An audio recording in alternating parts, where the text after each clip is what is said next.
সীমান্ত হত্যার সাথে পিলখানা হত্যার একটা বড় সম্পর্ক রয়েছে।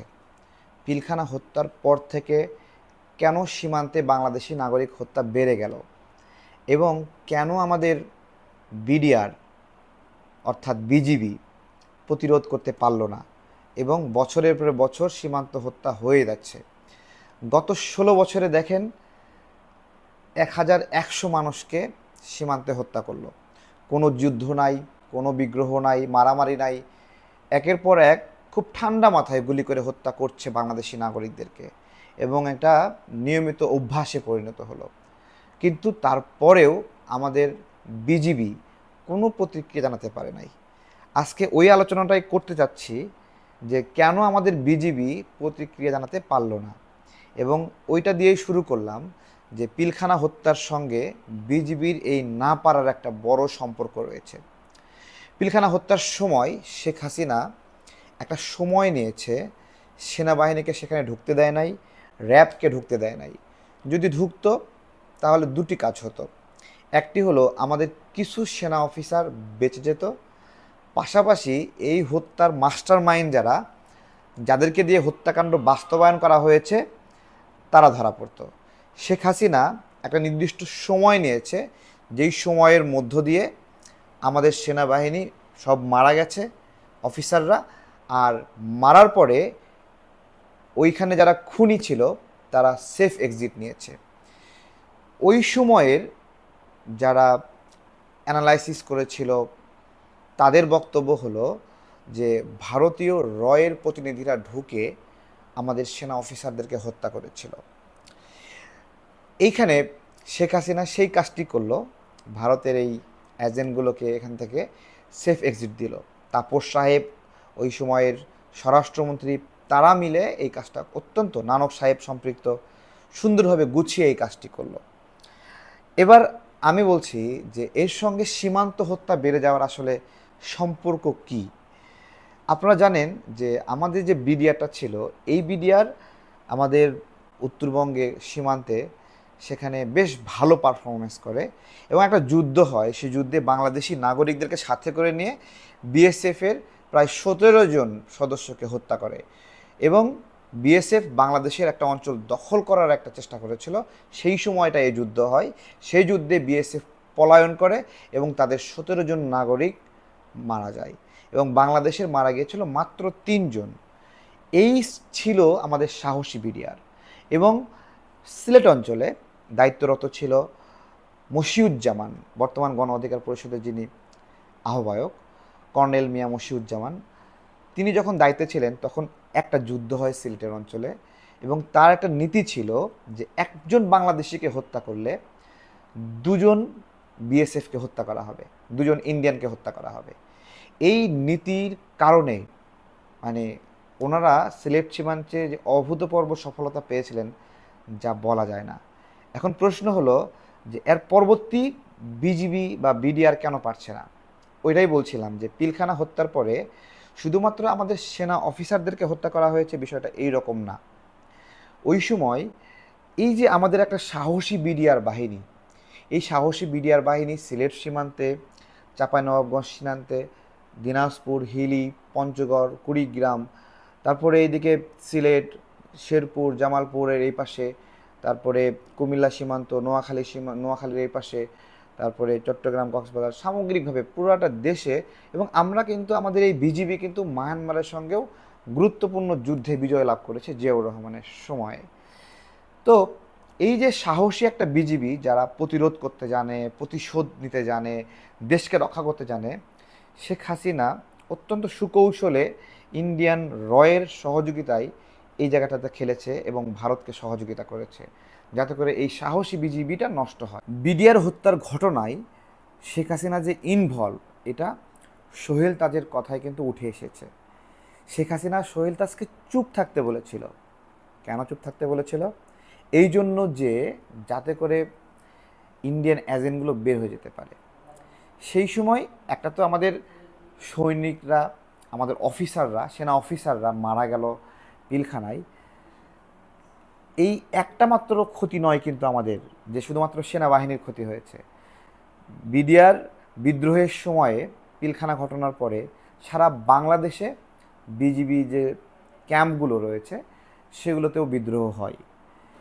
তো ওই ক্যাম্পগুলোর বিডিআর অফিসার যারা আছে বা বিডিআর সৈনিক যারা আছে তারা প্রতিবাদ করে, এবং তারা এই জন্য প্রতিবাদ করে যে পিলখানায় বিডিআর বিদ্রোহের ঘটনায় হয়তোবা বিডিআরদেরকে হত্যা করা হবে, তো তাদেরকে শক্তি যোগানোর জন্য সারা দেশে বিজিবির সৈন্যরা তারা একটা অবস্থান নেয়, বিদ্রোহ করে।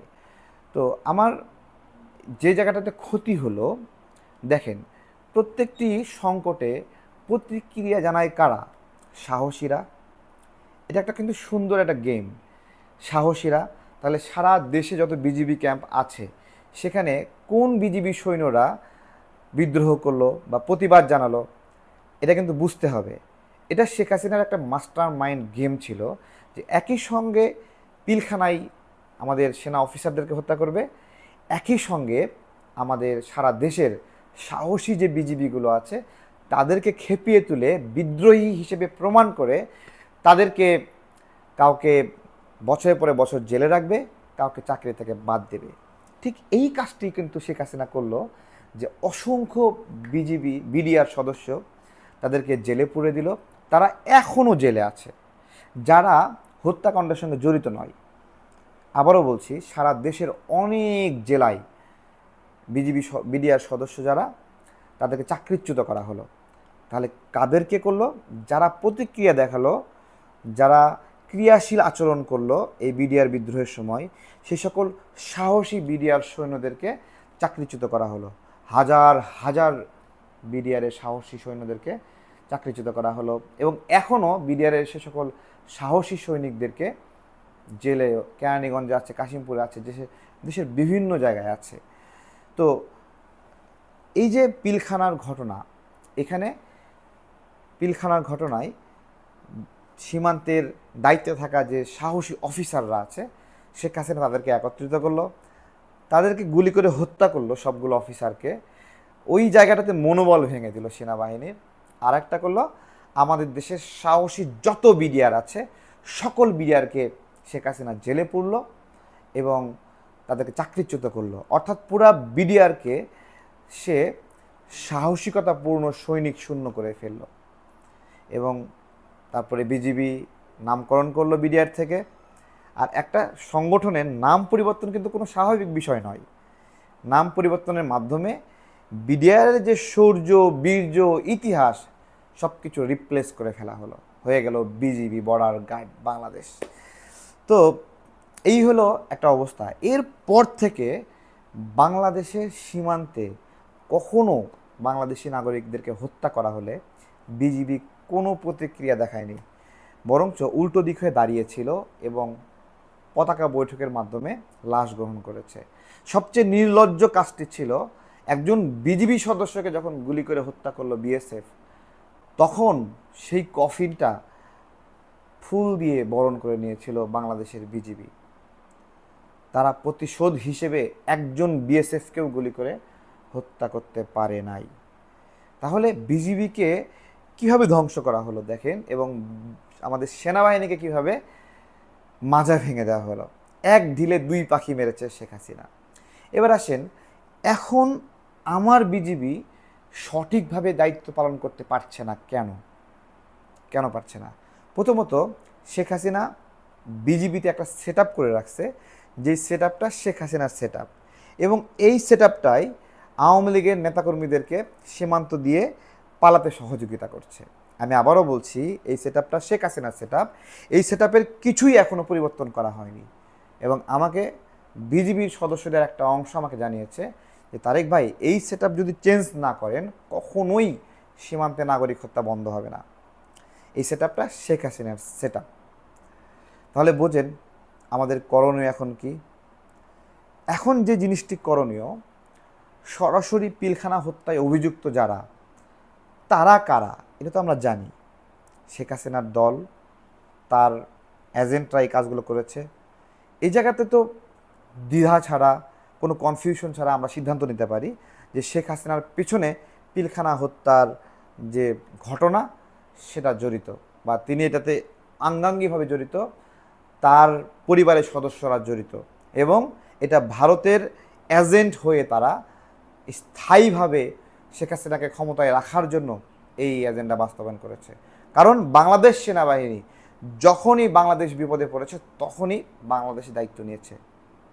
সেটা 1975 সালে বলেন, 1971 সালে বলেন, তারপরে সিপাহী বিপ্লবের সময় বলেন, এরপরে আরও অনেক সংকটে সেনাবাহিনী দায়িত্ব নিয়েছে, এবং বাংলাদেশের মানুষ চোখ বন্ধ করে তৃপ্তির সঙ্গে ঘুমাতে পারে যদি সেনাবাহিনী দায়িত্বে থাকে। তো শেখ হাসিনা সেনাবাহিনীর সেই মাজাটুকু ভেঙে দিয়েছে, এবং বছরের পরে বছর সেনাবাহিনীর সদস্যরা বুকে পাথর চাপা দিয়েছিল। তারা পিলখানা হত্যার কোনো বিচার করতে পারেনি, বিচার চাইতে পারেনি, এবং এই বিষয়ে কথাও বলতে পারেনি। এই বিষয়ে একজন সেনা সদস্য কথা বলেছিল, তার জীবনে নির্মমতা নেমে এসেছিল এবং তাকে অসংখ্য চর থাপ্পড় মারা হয়, নির্যাতন করা হয়, অত্যাচার করা হয়। তিনি সিডাপের মিলনায়তনে সেই ঘটনাটি ব্যাখ্যা করেছেন, আমরা শুনেছি। তো এই যখন অবস্থা, তখন আমাদের করণীয় কি? দুটো বিষয়। একটা হলো যে আমাদের সীমান্তে সাহসী একটা বাহিনী দরকার। সেই সাহসী বাহিনী বিডিআর হবে নাকি বিজিবি হবে, আপনাদের কাছে মন্তব্য প্রত্যাশা করছি। আর যদি আমার কাছে মন্তব্য শুনতে চান তাহলে আমি বলবো, বিজিবির ইতিহাস এবং ঐতিহ্য অত্যন্ত দুর্বল, এবং তাদের চোখের সামনে অসংখ্য বাংলাদেশি নাগরিককে হত্যা করা হয়েছে, এবং হাজারের উপরে এই সংখ্যা। তারা কোনো প্রতিক্রিয়া জানায়নি, তারা কোনো ব্যবস্থা নেয়নি। এই যখন অবস্থা, তখন এই নামের বাহিনী থাকতে পারে না। তাহলে কি করতে হবে? আমাদের যে সাহসী বিডিআর বাহিনী ছিল, সেই বিডিআর বাহিনী আবার ফেরত আনতে হবে। যেটাকে দেখে বাঘে মহিষে এক ঘাটে জল খাইতো, যেটাকে দেখলে বিএসএফ ভয় পাইতো, সেই বিডিআরকে ফেরত আনতে হবে। তাহলে শুধু কি বিজিবি থেকে বিডিআর নামকরণ করলে হবে? না, ইতিহাসের ক্ষতিপূরণ দিতে হবে। নির্দোষ যে সকল বিডিআর সদস্যকে এখনও আটক করে রাখা হয়েছে তাদেরকে ছেড়ে দিতে হবে। যাদেরকে চাকরিচ্যুত করা হয়েছে তাদেরকে চাকরি ফেরত দিতে হবে। তাদের বয়স বেশি হলেও তাদেরকে গুরুত্বপূর্ণ অ্যাসাইনমেন্ট দিয়ে সীমান্তে শক্তি বৃদ্ধি করার জন্য সেই বিডিআরকে ফেরত আনতে হবে। বিজিবি থেকে বিডিবির নাম পরিবর্তন করে বিডিআরের পুরাতন সদস্যদেরকে দায়িত্ব দিতে হবে, এবং তারা সীমান্তের অতন্ত্র প্রহরীর মতো যদি অবস্থান নেয়, বাংলাদেশের জনগণ যদি সঙ্গে থাকে, তাহলে আমরা সেই আগের রূপটা ফেরত পাব। পাশাপাশি পিলখানা হত্যার সুষ্ঠু তদন্ত করে শেখ হাসিনা এবং তার পরিবারের যে সকল সদস্য এখানে জড়িত তাদেরকে বিচার করতে হবে। মনে রাখতে হবে একটা জিনিস, যে পার্শ্ববর্তী দেশ যে ভারত, এই ভারত কখনো বাংলাদেশকে ভালোবাসেনি। সবসময় ভারত এই বাংলাদেশে থাকা তাদের কুকুরদেরকে ভালোবেসেছে। সেই কুকুর হলো শেখ হাসিনা, সবচেয়ে গুরুত্বপূর্ণ কুকুর। এবং দুঃখজনক বিষয় হলো, শেখ হাসিনার অবর্তমানে অনেকেই কুকুর হওয়ার চেষ্টা করছে। ভারতের ছুঁড়ে দেওয়া হাড্ডি খেয়ে, হাড্ডি চুষে অনুগত কুকুর হতে চায় অনেকে। গতকাল বলেছিলাম, দৌড় প্রতিযোগিতা শুরু হয়েছে, কে কার চেয়ে বেশি ভারতের দালালি করতে পারে। এবং এখানে আমেরিকা অ্যাডভোকেসি করছে ভারতের হয়ে, যে ভারতের প্রতি যেন আমরা সুদৃষ্টি দেই, সহযোগিতার দৃষ্টি দেই। প্রথমত হলো, আমরা এই সময়ে যে গণ অভ্যুত্থান সংগঠিত হলো, এই গণ অভ্যুত্থানে একজন ক্রিটিক্যাল মুহূর্তের সৈনিক হিসেবে আমি আপনাদেরকে আশ্বস্ত করছি, এই গণ অভ্যুত্থানে আমেরিকার কোনো সহযোগিতা ছিল না। এই গণ অভ্যুত্থানে ইন্ডিয়ার কোনো সহযোগিতা ছিল না। আমেরিকা এবং ইন্ডিয়ার সহযোগিতা ছাড়া আমরা মাঠ পর্যায়ে লড়াই করে এই গণ অভ্যুত্থান সফল করেছি। তাহলে গণ অভ্যুত্থান শেষে আমি কেন আমেরিকার দালালি করব, ইন্ডিয়ার দালালি করব? যে সকল রাজনৈতিক দল এইটা মনোবাসনা রেখেছেন ইন্ডিয়ার সহযোগিতা নিয়ে ক্ষমতায় যাবেন, আপনাদের জীবন জাহান্নামে রূপান্তরিত করব। আল্লাহর কসম বলছি, পারবেন না, কেউ পারবেন না। শেখ হাসিনাকে ভয় পাই নাই, আপনার সাথে একসাথে কাজ করছি, আপনাকে কেন ভয় পাবো? ভয় পাবো না। আমরা ভয় পাওয়ার জন্য জন্ম নেইনি।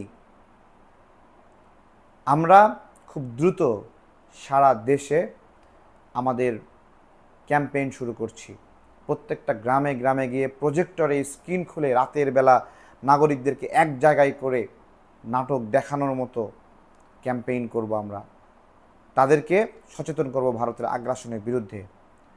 ভারত এমন একটা পলিসি নিয়েছে প্রিয় বন্ধুরা, যে পলিসি বাংলাদেশের বিপক্ষে। সেটা না বিজেপি না কংগ্রেস, প্রত্যেকটি দল বাংলাদেশের শত্রু, দীর্ঘমেয়াদী, এবং ভারতের জনগণ পর্যন্ত বাংলাদেশের শত্রু। কিভাবে শুনবেন? এই বাংলাদেশ একটা মানে নিচু দেশ। এই দেশ দিয়ে পানি প্রবাহিত হয়। নিচু দেশ হওয়া সত্ত্বেও প্রবাহিত পানিগুলো আটকে রেখে ভারত তার চারপাশে বিভিন্ন সেচ প্রকল্প করে পানিগুলো দ্বারা বেনিফিট নিচ্ছে, ফসল উৎপাদন করছে এবং এই ফসল বিক্রির জন্য টার্গেট লোকেশন ধরেছে, বাজার ধরেছে বাংলাদেশকে। তারা বাংলাদেশে তাদের এই যে পানিগুলো প্রত্যাহার করে নিল নদীর আগ্রাসনের মাধ্যমে, সেই ফসলগুলো বাংলাদেশে বেচতে চায়। কিন্তু বাংলাদেশে বেচবে কেন? বাংলাদেশ তো একটা নিচু দেশ। ওরা পানি বন্ধ রাখলেও বাংলাদেশ ভেজা থাকবে, খুব স্বাভাবিক বিষয়, নিচু দেশ। এই জন্য তারা পরিকল্পিতভাবে প্রতি বছর বন্যা দিয়ে আমাদের বিভিন্ন অঞ্চল, ধান, শস্য, ফসল সব ধ্বংস করে দেয়, যাতে করে এই ধ্বংস হয়ে যাওয়া ফসলের জায়গায় তারা ফসল বিক্রি করতে পারে। প্রিয় বন্ধুরা, এই যেই রাষ্ট্রের নীতি এবং নৈতিকতা, যাদের শত্রুতার নীতি নিয়েছে তারা, এই নীতি কিন্তু 1 বছর, 2 বছর, 3 বছর, 5 বছর, 10 বছরের না, 100 বছরের না, তারা আজীবনের জন্য নীতি নিয়েছে বাংলাদেশকে শোষণের। এই শোষণ করে করে তারা চলে। আপনারা দেখেন বাংলাদেশে আশেপাশে ইন্ডিয়ার রাজ্যগুলো, সেই রাজ্যগুলো কিন্তু বাংলাদেশের চেয়ে মাথাপিছু আয় কম। তারা বাংলাদেশে পণ্য বিক্রি করে চলে এবং তারা এই শত্রুতাগুলো করছে। আমরা কি বাংলাদেশিরা এগুলো হজম করব? না। এই জন্যই ভারতীয় পণ্য বয়কটের আন্দোলনের আমরা ডাক দিয়েছি, ভারত বয়কটের ডাক দিয়েছি আমরা। বাংলাদেশের প্রত্যেকটি নাগরিককে সচেতন থাকতে হবে, কিন্তু আমরা দ্রুতই ভুলে যাই। আবারও প্যারাশুট নারকেল তেল কিনছি, রূপচাঁদা তেল কিনছি, ভাটিকা হিমালয়া কিনে ফেলছি, আমরা কিনে ফেলছি হুইস্পার, ইন্ডিয়ান পণ্যগুলো আমরা কিনছি আবারও। শোক ভুলে গেছি। স্বর্ণা দাস মারা গেল, ফেলানি মারা গেল, আরও কত নাগরিক প্রতিনিয়ত মারা যাচ্ছে, কারো হুঁশ হচ্ছে না, সবাই দ্বিধাচ্ছে ইন্ডিয়ান পণ্যগুলো আমরা কিনছি। আমাদের লজ্জাটা কবে হবে? আর সেজন্যই আমরা প্রত্যেকটি গ্রামে গ্রামে গিয়ে প্রত্যেকটা মানুষকে বোঝাতে চাই। সব কিছু ফেসবুকে হয় না, ইউটিউবে হয় না। আমরা নাগরিকদের কাছে গিয়ে গল্পের ছলে ক্যাম্পেইন করতে চাই যে ভারতকে বর্জন করতে হবে। শেখ হাসিনা বাংলাদেশকে কোন পর্যায়ে নিয়ে গেছে ভারতের কাছে বিক্রি করতে, তা নিয়ে আরেকটা সেশন করব। সেই সেশন দেখতে হলে আপনারা সাবস্ক্রাইব করে রাখেন তারেক টাইমস, আমার ইউটিউব চ্যানেল। ভালো থাকবেন। আসসালামু আলাইকুম।